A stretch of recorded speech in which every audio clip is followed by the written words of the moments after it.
I would like this to be on the record. Hugs are weird because you just see a human and you're like, hello, would you like to press our bodies together right now? Like, do you feel like this? Do you want to like smell each other's smells? Like, come on, bring it in. Well, hey y'all, and welcome back to the Everyday Truths podcast. I'm Sherry, and this is a place where we leave perfection at the door and just talk real life. We're in rewind mode again today, and we're picking back up where Tiffany and I left off last time, right in the middle of the unraveling. If you've ever felt like obedience meant letting go of things that once defined you, this one's for you. We're talking identity, calling, and the hard gift of not being in control. Let's get into it. If God is doing something different, you have to allow him to do those different things. And so through all of this conversation, I can hear your passion for what you're doing. I can hear your love for the Lord. I can hear your desire to be a bridge for people in whatever that looks like, right? Bridge pose. Just kidding. That's yoga. Oh, yeah? Bridge pose. Cat, yeah. cow. Cow. Yeah. So Karate Kid. Hey, you got to be glad I didn't call you a cow. I called you a bridge. Oh, my goodness. So can I say something really awful? You may. Okay. Because now you guys will understand me better and know me better. It's going to make me sound so terrible. I don't even know why I'm bringing this out.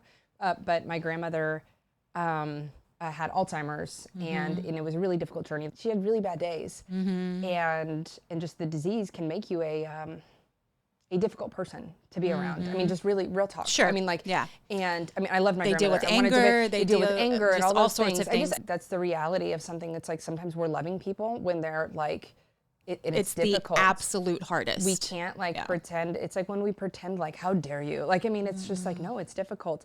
But what I used to say to her, because this is her humor too, and she'd like get like snippy with me. I'm like, all right, you have a choice. You can be a miserable cow, or you can stop. Like, but this is on you. You get to decide the day we have. And she would laugh and so that became like our shorthand. Right. Was like, are we being a miserable cow today? Yeah. Or are we, and to be fair, that's something she would have said to me 100%. And so like that became like our joke, our like second hand, but what a sweet story. Favorite, but what is it? It is a sweet story because you had a secret language with her. Yes. And only the two of you understood it. And if somebody on the outside would have heard you say that, they would have been like, oh my gosh, she's so mean to her grandma. Call the social services. Yeah. I also put flame stickers on her cane and she loved it. You know, and so like this was the energy. Yeah, and we love each other very, very much. I miss her very much. And so she, but when you said, I didn't call you a cow, I'd be like, no, when on bad days, I'm like, all right, Sherry, we're going to be a miserable cow today. Yeah. Or, anyway, yeah. But normally you're a bridge, right? So you're this bridge. Oh, Lord have mercy. I like it's so far off. Like, just like, can I edit this episode? Or No, absolutely not. Yeah. Absolutely not. No editing. So, but you're this bridge, right? That's what your desire is to take people by the hand, right? And teach them and encourage them. Like, you're a huge encourager.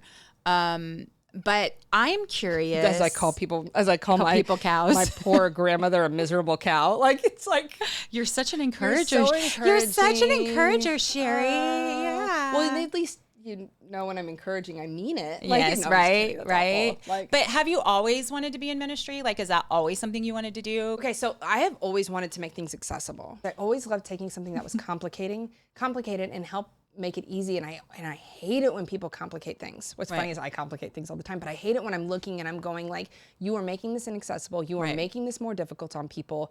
Like, stop. It doesn't have to be this way. Like, like you don't have to teach from your high horse. She said from her high horse. So that part of you've always known. That is how God created me, was to simplify as the simpleton that I am. And so, but then I think on the ministry side. She said with humility. Yes.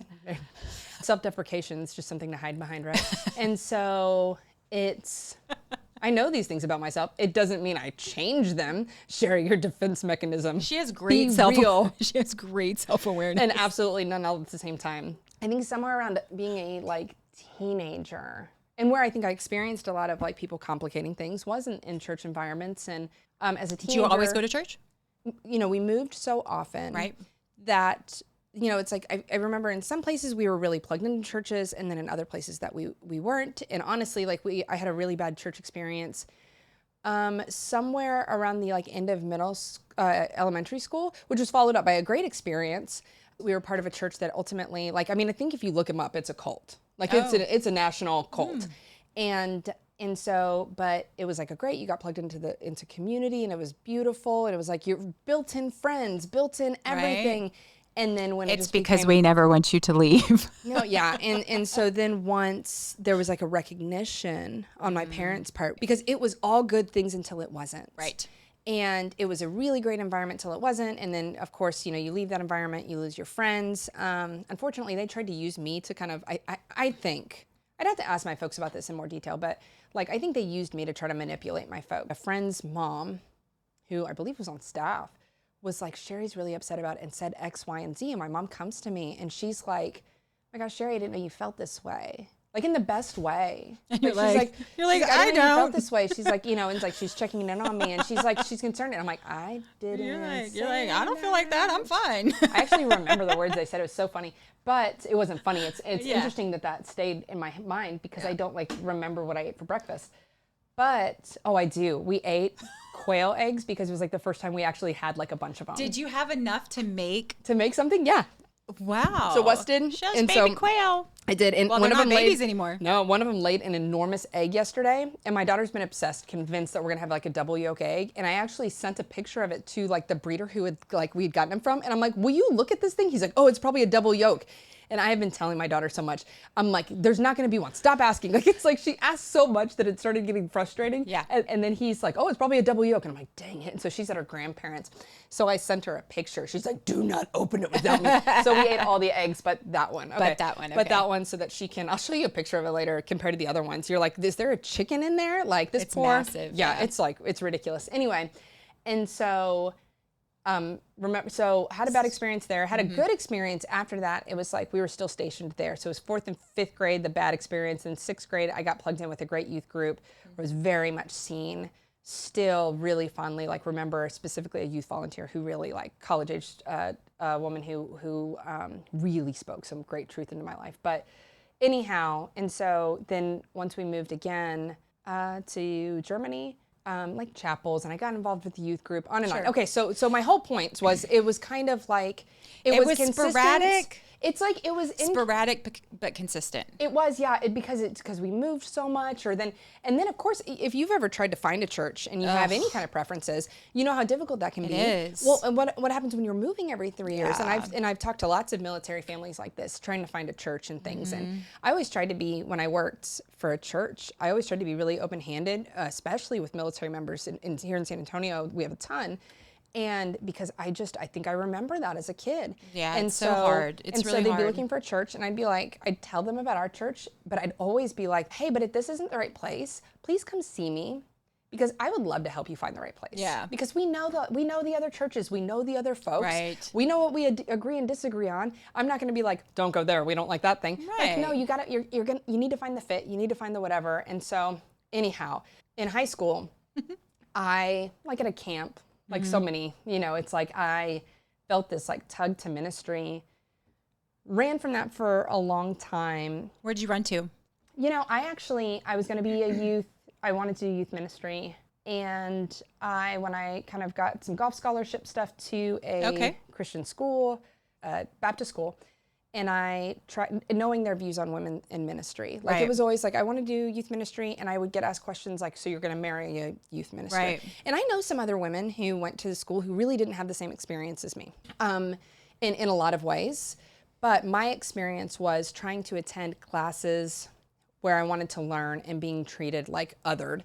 And I remember like when I decided I was never going to do ministry, what happened was I was in a pastoral ministry class that I had taken for like the pastoral counseling side of it. Because you were studying counseling, yes? I was like ministry. I was Just doing ministry ministry in stuff. general? Yeah, and I did. Okay. Yeah, because that came later. Oh, okay, And gotcha. so for this reason, and so I was in this class, and we ran out of content. I guess we had like finished everything, and so it was like the last week of class, and the professor of the class was the pastor of like the largest church around. Like, this was college town. It had a couple colleges in it, but it was like the biggest little town around. And so like it was kind of the center hub. And Sure. so this was kind of a really big church for the area. He was the lead pastor there. And so he takes us to his church to baptize his children's minister all over and over again, which may sound ridiculous, but if you've never physically baptized someone, like there is like a method to it. Like you actually physically like baptizing somebody. And he actually showed us what he did, and it's actually how I've always baptized people. Yeah, I see what you're saying now. I was like, baptize them over and over. Yeah, and so we did that. And so I just happened to go last, and he yells over the class. He goes, "Enjoy this, Sherry. It's the last time you'll ever get to do it." And I changed my major the next day. And I just was laughed at by an entire room of young men. How humiliating. Oh, yeah. It was terrible. And I think the worst part about it, looking back now, was he didn't believe that. He said it for the benefit of the room. Yeah, he said it to fit in. And I knew him, and I've seen how he's dealt with difficult situations, because there was a fairly difficult situation in that particular church, and I saw how he dealt with it so beautifully. Have you ever talked to him about it? No. And I don't know that I have a desire to. Because yeah, and you might not. I was just curious if there was ever like actual reconciliation about that. No, because I would be so focused on like my own hurt in that. And there's been so much beauty. Like I've gotten to baptize hundreds of people. Yeah. And there's just like, there is no purpose for me in focusing on that. Yeah. Anyway. It was awful. Yeah. And so I changed my major the next day. And that's when you changed to psychology. And I changed to psychology. Okay. Went to school for psychology. I went to counseling school. I made it all the way up to like my practicum, which is like when you start like sitting down and like doing hours and like counseling with people. Discovered really quickly I hate counseling. And so I remember just like crying out to God and and just being so done. And I wasn't a crier yet. I was bawling. I remember I was driving from Wayland Baptist, which is where I was in counseling school, way across town to our like first rent house, and just bawling. And actually the Need to Breathe song, Something Beautiful, came on, and it's right the cue line, I just want something beautiful to touch me. And I just realized, like, I remember sitting across from people doing counseling kind of stuff and just thinking to myself, like, you need Jesus. Like, you need Jesus. Mm-hmm. And in this environment, I can't necessarily say that. And you can be a Christian counselor. You can do all that. Like, don't get me wrong. I didn't want to be a counselor and realized that, like, I'm like, when am I going to find a thing I like to do? Well, I had started like an admin job at the church that I ended up at. Like, I didn't want to be an administrator. I didn't want to do anything. I didn't even want to take the job, but I needed a part-time job. And so I took the job, and that began the journey. 18 months later, I was leading the youth program, and then it just went from there. Yeah. And so, yeah. And now here you are. Here I am. Here you are. I quit another thing. Man, what am I going to do with myself? What am I going to do? Did you quit it though? Did you quit it or did you move forward? Dude, that was like the longest story ever. Yeah, like, it was a great story though. I don't know. Yeah. And it was a great story. So I think it's important. I think it's important for us, but it's even important for us to know our story. I think there's so many people who you can ask, like, tell me your story, and they literally can't do it. So it's so important for you to know, like, this is where God has been every step of the way. This is where God has shown me, has corrected my courses, correct the course, closed the doors, like rebirthed me. Like, this is what God has done in my life. Yeah. And it's clear that he has been like leading you to exactly this moment, right? Because as much as you're like, I don't like counseling, but yet we're in one-on-one environment. You're in one-on-one environment now through your podcast where you're talking about things where God was like, okay, not counseling, but let me do all of these things and bring you to this place where you can talk about God one-on-one with people. And I have done a lot of what you would call pastoral counseling, but that is, I try to be as upfront as possible. It's like, I am here. I would love to offer spiritual guidance. I would love to pray with you. I'm excited to say I don't know and learn together, right? Yeah. And but always going, hey, next steps. Like, it's like I saw myself as like an advocate, going like, hey, here's the directions that you should go, being really careful. I never would like meet with people most of the time more than once, but often never more than like 3 times, unless it was like a mentee relationship. It's very different. And so because I just didn't, there are fantastic counselors. That is not my gifting. That is not what God has for me. And I always, I guess, desire to have the humility just to say like, oh, I don't have all the answers, but can I help can I help you find? Can I Find help the you? person that does. Can I help you? Can I connect you with this local program, with this, you know, whatever that is? And so, Yeah. find the people that like are really good at like what they do, and then be the bridge to help people get to those places. And so, So really, you've kind of always known that the Lord had something, like God. Oh my gosh, the question was, how did you know and when? And I was called at 16. There, I answered the question. It was one sentence. I was 10,000 years later. It's 3 hours later. Yes. And so, I was like a teenager. You've kind of always known. You've kind of always known. In a lot of ways. Oh, I was so convinced in the time that I wasn't. I was so convinced that it was not the right thing. I thought I was just another person who was like, yay, youth ministry, and did like an internship, and then like went about their merry way. Yeah. I mean, like, because that's stories. And like, oh my goodness, like there's so many folks who do that, and it's fantastic. And it's like, you know, maybe it's like lost boy syndrome of like desiring to like still be in youth ministry, but not wanting, you know, but not wanting to like be the mature adult, you know? Yeah. But isn't that the way it works, right? Like, I'm not going to do that. Like I've had my own journey with like my relationship with church. 8 years ago, I stepped out of vocational ministry after being in it for 18 years. I will never be in ministry again. I will never do anything. I will always pursue something where I can just pay my bills and, you know, I always love the Lord, always love Jesus, always, you know, never had that issue. It wasn't like that type of crisis of faith for me, but it was like this, I will never be in ministry again. Yeah. And now I find myself, even though it's not vocationally, doing ministry things, like I'm dabbling in it. Yeah. And you're doing great writing work. You're doing yes, your, you know. but I dug my heels in and was like, I'm not doing that. Yeah. Kind of like you dug your heels and was like, I'm not doing that. I'm done. And I think those in ministry with the right perspective have an understanding that at churches so often it's like you have paid staff and unpaid staff, which are like volunteers. But it's like there needs to be a clear understanding that there is no varsity. And it's like, so as you're trying to empower and equip folks and go, no, I'm not fancier, I'm not whatever. This just happens to be my job. I just happen to sit around and think about this more than you, or I have more schooling or whatever. That's the thing. But it's like there's no varsity. Right.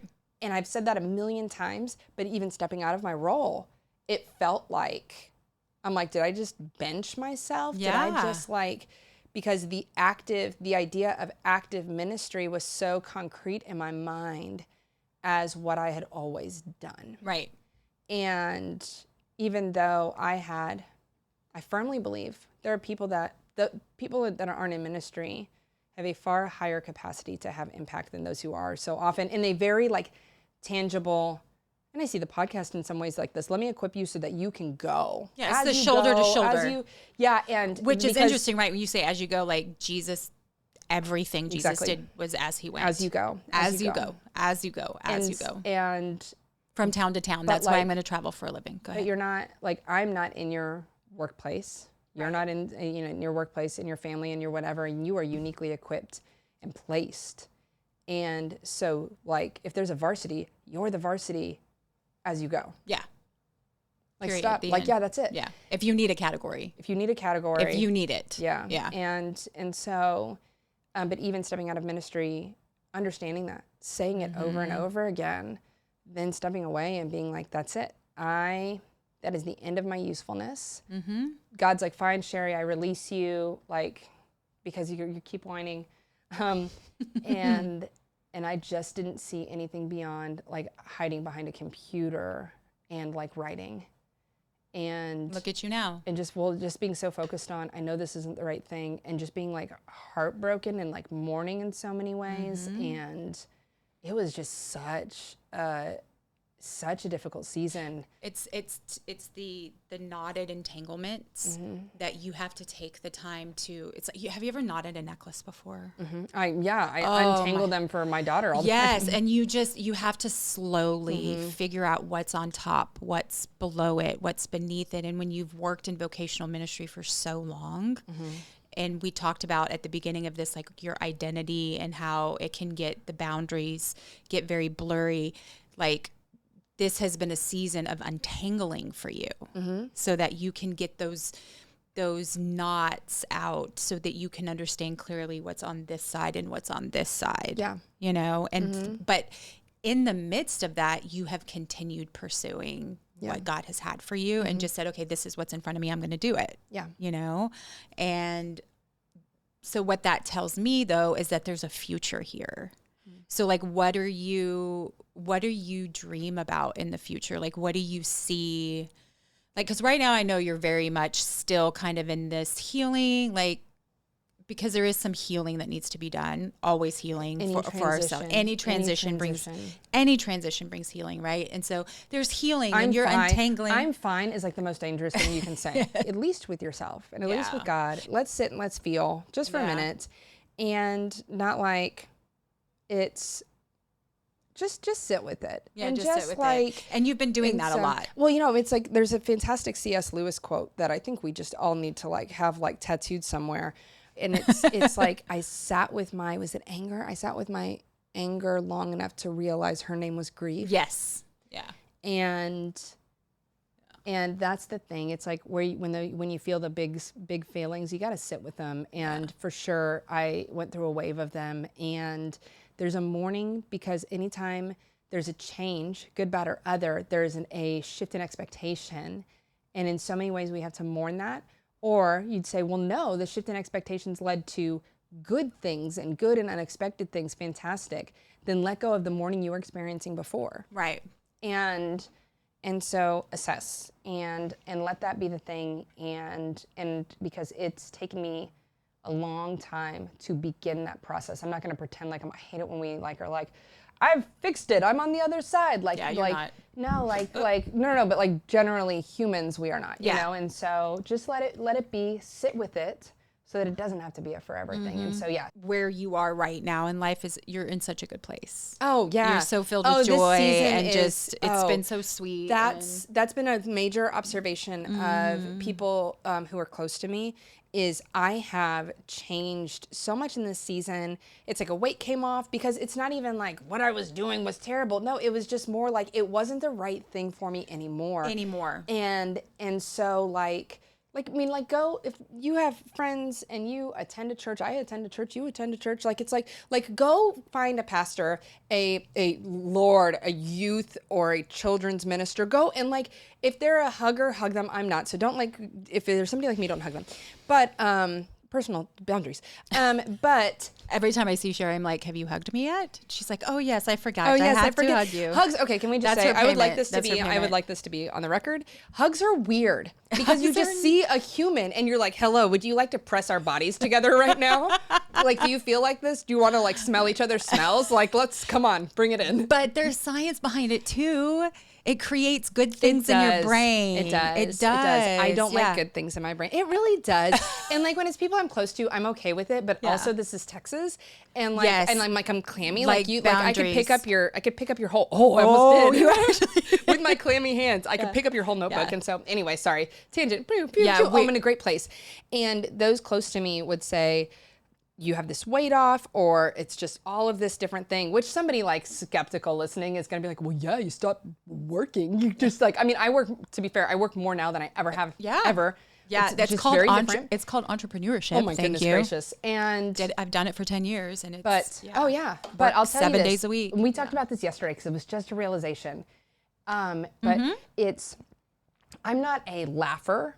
Like I love making jokes. I love making other people laugh.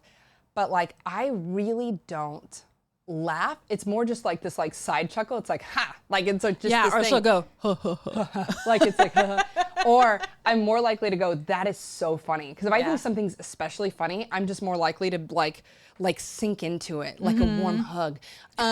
Like that's my hug. Like and right you'll there. say that's so funny. That's so funny. Okay, which just so you know, that call it what it is just like my mother. So like if you send my mom a text that's funny, she won't send an emoji, she won't LOL it, she won't do the laughing emoji. She will literally say, that's funny. Yep.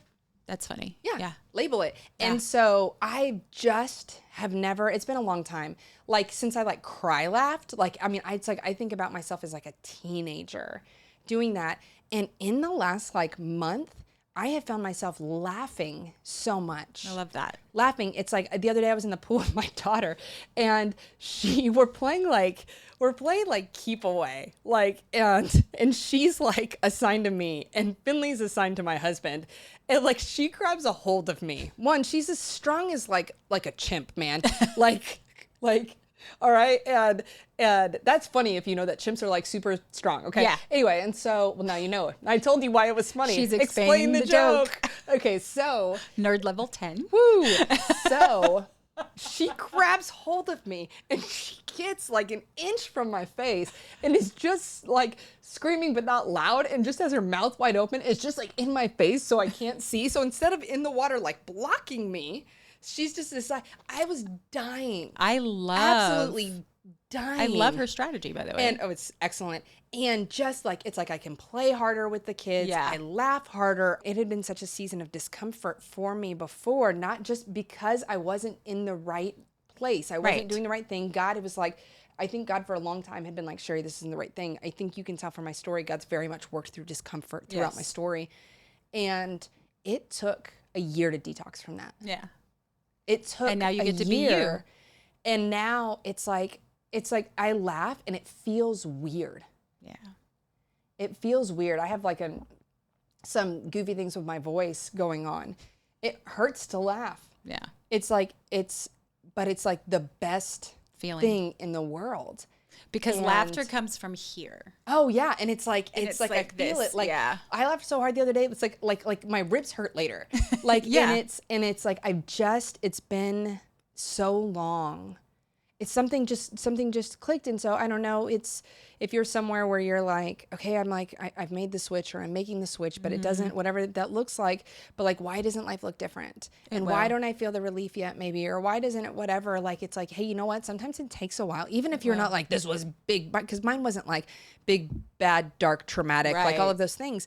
It takes a season, and you got to and it's tiny baby steps all through. And I guess we'll get into this in part two, but it's like, but all these little baby steps, and it's like, do not despise these small beginnings because they may seem small. They may seem unimportant. It may not feel like you're going anywhere. You may have regret, like whatever it is in those transitions where you need that season of mourning, where you need that season of growth. Just keep going. Do not despise these small beginnings. Because maybe 11 months later, 12 months later, you're going to start to laugh. Right. Yeah. Absolutely. And then it's going to be significant. And so that's when to look back, and I think to show gratitude, to just recognize and see how far God's brought you. And it's been an incredibly beautiful season with a lot of uncertainty, tears, and what did I get myself into? Yeah. And, Hanging out with Tiff. and Yeah. and so anyway, so yes, it has been it's just been a wonderful season, and yeah. I'm excited for what's to come. Yeah. Thanks for listening to the Everyday Truths podcast and hanging out while I told just a little bit of my story. I hope this was helpful to you and maybe even helped you think of your story through a new lens today. Next time, we're going to be continuing our journey, talking about where Everyday Truths came from, where it's going, and the impact that I desire to have through this unique ministry. If you're not already, make sure that you are subscribed to the Everyday Truths podcast. You can subscribe at any of the places where you listen to podcasts. Thanks again for listening. We'll see you next time. Remember to live, laugh, and love. Get out. You're fired. You miserable cow.